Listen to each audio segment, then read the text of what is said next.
Toujours dans l'intelligence culturelle et Dieu. Madame, Messieurs, nous sommes là avec le même plaisir pour vous donner encore un peu plus de matière, un peu plus de connaissances pour savoir mieux vivre en société. Comme je l'ai dit tout à l'heure, nous continuons dans ce merveilleux thème, l'intelligence culturelle et Dieu. Nous étions en train, lors de la dernière émission, d'énumérer comme ça quelques astuces. On nous donnait quelques astuces pour savoir comment développer notre conscience dans différentes cultures. Aujourd'hui, nous avons encore quelques points dans ce sujet que nous allons développer avec notre invité. C'est l'évangéliste Léonard. Évangéliste, bienvenue.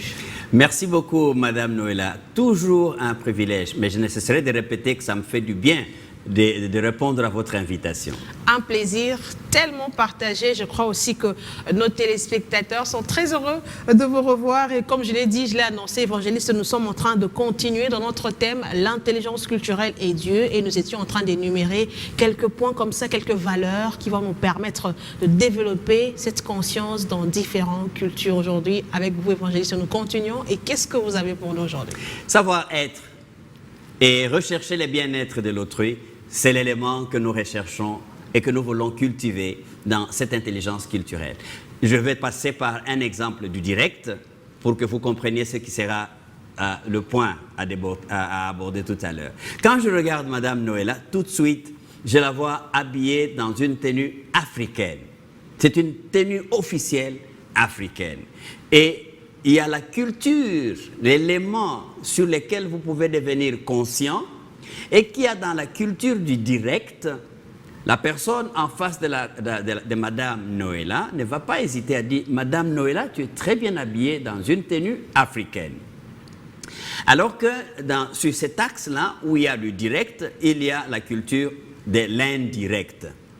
L'indirect va dire « Ah, vraiment, les Africaines, ils savent bien s'habiller dans les tenues qui sont tout à fait différentes. » Voyez, j'ai pris Madame Noëlla en face de moi, à la place de dire les compliments qui vont directement à Madame Noëlla, parce que j'appartiens à la culture de l'indirect. Je veux faire les contours pour arriver à épingler l'élément culturel qui est plutôt en face de moi.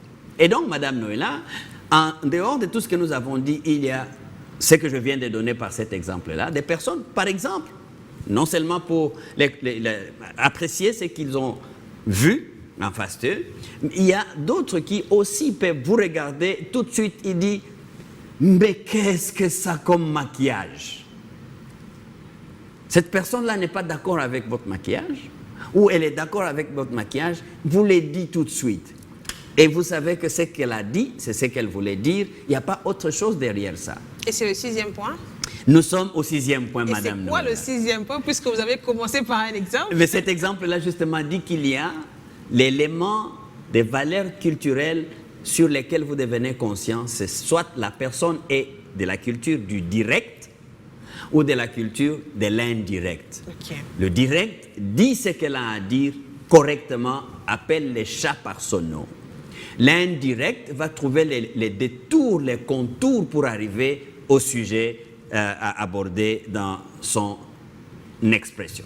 Et quel élément observer pour distinguer l'expression si la personne est dans telle ou telle autre expression directe ou indirecte, puisque c'est de ça qu'il s'agit? Le direct, vous trouverez par exemple que cette personne place l'importance sur ce qui est articulé.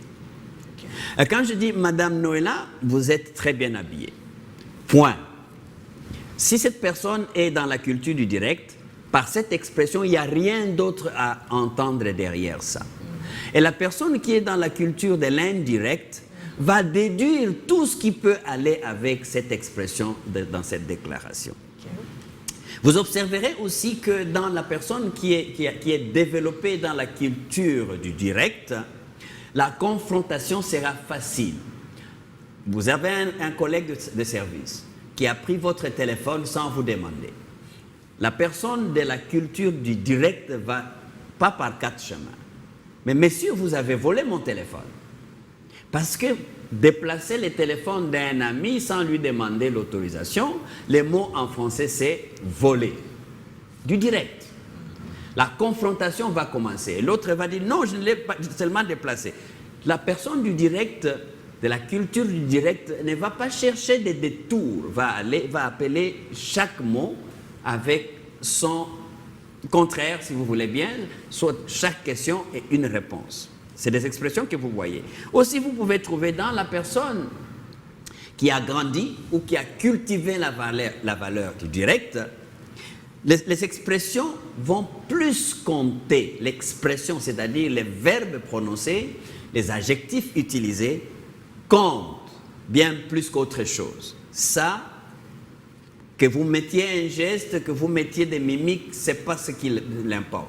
Mais les expressions que vous utilisez, il s'arrêterait sur ça et il tient moins compte de ce que l'auditeur peut être en train de faire de manière gestuelle ou de manière faciale. Par ailleurs, la personne qui est cultivée ou qui est développée dans une culture de l'indirect, il n'y aura pas que des paroles prononcées ou déclarées, mais les contextes dans lesquels les paroles sont prononcées sont pris en compte. Mais vraiment, oh, quelle belle journée! Il n'y a pas seulement quelle belle journée, mais la personne prend en compte tout ce qui entoure cette belle journée. La décoration, l'ambiance et tout ça. Donc, de l'indirect, il déduit des choses qui n'ont pas été déclarées dans la phrase.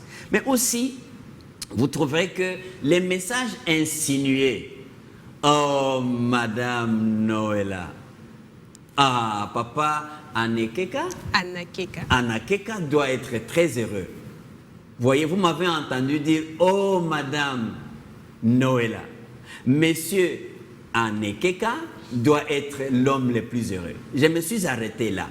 Mais tous ceux qui m'ont suivi dire cela, qui sont dans la culture de l'indirect, vont déduire tout ce qu'il y a. Oh, il a épousé une jolie femme. Oh, il a épousé une femme capable. Oh, il a une femme qui sait s'habiller, etc. Vous voyez, c'est des choses que les gens peuvent déduire. Ça vient dans la culture de celui qui est, disons, qui a la valeur de l'indirect, qui considère les contextes, les déclarations ouvertes et les déclarations non exprimées.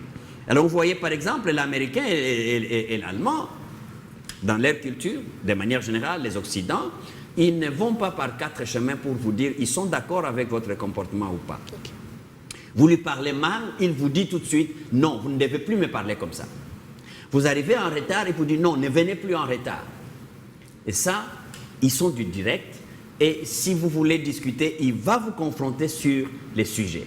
Alors que les Asiatiques et les Africains, généralement, ce sont des gens qui atténuent les circonstances. Bon, je suis venu légèrement en retard. Non, vous êtes en retard, monsieur, ou vous êtes en retard, madame. Donc voilà, les expressions verbales, pour ceux du direct, contiennent tous les messages. Les expressions verbales, pour celui de direct, ne contient pas tous les messages. Il faut encore regarder dans les contextes ou il faut regarder dans l'environnement. Madame Noëlla. C'était l'expression directe et indirecte. Évangéliste, avez-vous encore quelque chose pour nous? Mais bien entendu, je ne pouvais pas terminer ma liste sans parler de l'axe temps et événement. C'est aussi des valeurs culturelles que vous analysez et vous trouvez dans vos interlocuteurs. Vous trouverez des gens qui valorisent les temps. Je venais d'évoquer la question temps dans la valeur qui précédait. Pour dire, il y a des personnes, il a la montre pour les temps. Et il y a d'autres personnes, il a la montre pour les luxes, pour les paraître. Et c'est ce qui fait que la valeur temps est une valeur que vous observez dans la personne qui considère que le temps est de l'or, le temps est de l'argent. Vous trouverez des personnes qui utilisent le temps d'une manière efficace et efficiente. J'en connais un, je me permettrai de citer son nom en ces lieux, mais probablement je garderai le nom, mais c'est un de mes chefs. Si vous avez une réunion avec lui à 11h, et vous êtes à Lupin, lui il est à Linguala, il arrivera à Lupin au lieu de la réunion, si c'est juste, c'est 5 minutes avant la réunion. Sinon, c'est 10 à 15 minutes avant la réunion. Je me lui pose toujours la question, je dis, mais comment vous faites? Il dit, Si ma réunion est avec des personnes que je considère, l'heure qui a été donnée est avec la considération de ces personnes. Et donc, qu'il y ait un embouteillage ou pas, j'ai choisi de partir à l'endroit de 20 minutes. Je pars déjà 2 heures à l'avance et je prends des précautions. Donc, le temps est cher pour lui. Pour lui, le temps est une valeur intrinsèque dans l'intégrité et la considération des autres.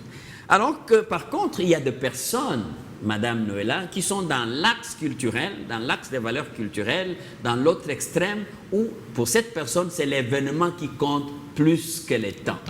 Vous l'invitez à votre mariage, vous l'invitez à votre anniversaire, vous dites l'anniversaire commence à 18h. Vous avez donné le temps. Vous avez même imprimé un papier avec l'heure dessus. Mais la personne va se pointer à 15 minutes avant la fin de votre fête. Et elle arrive, elle est toute calme. Vous dites, mais vous êtes en retard. Non, mais c'est quoi? Je suis là, non, quand même. C'est une fête. Mais c'est une fête. Donc, le problème avec les personnes qui tiennent à l'événement plutôt qu'au temps, ce qui compte pour eux, c'est la présence, peu importe le temps où elle arrive à l'événement. Je ne peux pas dire tout à l'heure qu'il y a du faux ou du vrai, de bon ou de mauvais, parce que tous les deux ont une valeur culturelle à considérer. Tout à l'heure, je peux dire que la personne qui pense que le temps est élastique, cette personne-là met l'événement en exergue plus que le temps. Sa qualité est dans la présence et dans la participation à l'événement. Mais l'autre, oui, qui met la valeur à l'événement, il se met un peu plus flexible, il se met dans l'attitude d'une personne qui est plus flexible que rigide par rapport au temps. Alors que l'autre, l'événement est important, oui, mais le temps est plus important que l'événement. Donc, il considère que s'il prend le temps au sérieux, c'est qu'il considère aussi les gens qui l'ont appelé à être sérieux. Donc, voilà un peu quelques éléments qui peuvent vous aider, Madame Noëlla, de devenir consciente si vous allez dans une culture qui n'est pas vôtre. Peu importe les milieux dans lesquels vous allez, vous pouvez vous en sortir si vous tirez attention à ce que les autres valorisent comme facteur culturel par rapport à leur considération. J'ai une amie qui vient de la Norvège et nous avions un jour une conférence et elle a évoqué cet élément qui m'est resté profondément ancré dans mon comportement. Elle dit, je suis totalement déçu. Et j'étais son hôte. Je suis là très bien habillé et très fier de me sentir comme les boss de l'événement. Et quand elle m'accueille, parce qu'elle était déjà arrivée, elle me dit, je suis tellement déçu de toi. Et moi, je voulais rigoler. Elle dit, non, je ne rigole pas. Je suis tellement déçu de toi. Parce que si tu vas devenir leader, il faut que l'on voie dans ton comportement par rapport au temps que tu as de la considération pour les gens que tu appelles.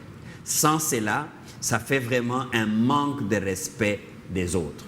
Désormais, j'ai pris ça comme un élément qui m'accompagne. Toutes les fois que je sens que je dois aller dans une réunion importante, je prends des précautions, comme je prendrai des précautions pour aller à l'aéroport, de peur de rater mon voyage, j'y arrive 2-3 heures avant.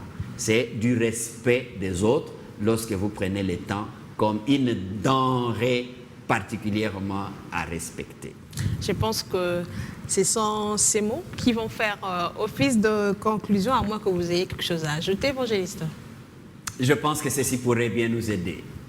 Voilà, madame, monsieur, je pense qu'on a tout ce qu'il nous faut maintenant pour savoir développer, cultiver cette conscience de différentes cultures. Je pense que nous avons été bénis par ce nouveau numéro qui reste disponible sur notre chaîne YouTube, comme on aime bien le dire, Africa Enterprise DRC. Prenez l'émission pour vous, mais aussi pour vos frères, pour ceux qui sont tout autour de vous. Partagez cette connaissance qui est très, très, très importante pour nous aider à mieux vivre en société.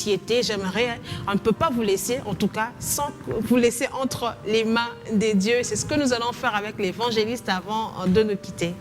Nous le faisons avec plaisir, tout en répétant que l'émission passe sur B1 chaque mardi. Vous pouvez nous suivre à 14h et vous pouvez aussi nous suivre chaque mercredi en rediffusion en dehors de YouTube. Père, merci de nous avoir ainsi équipés, parce que ton amour pour nous nous suit dans la mêlée pour nous équiper et nous rendre capables de te représenter comme tes ambassadeurs sur la terre. Sois avec mon frère et ma sœur. Autour de cette émission, nous voulons, ô Dieu, que nous regardions l'autre comme étant au-dessus de moi, peu importe les éléments culturels qui peuvent nous différencier. Au nom de Jésus. Amen. Amen, amen, amen. Mesdames, Messieurs, c'est fini pour aujourd'hui. On se retrouve très prochainement avec le même plaisir et que Dieu vous bénisse.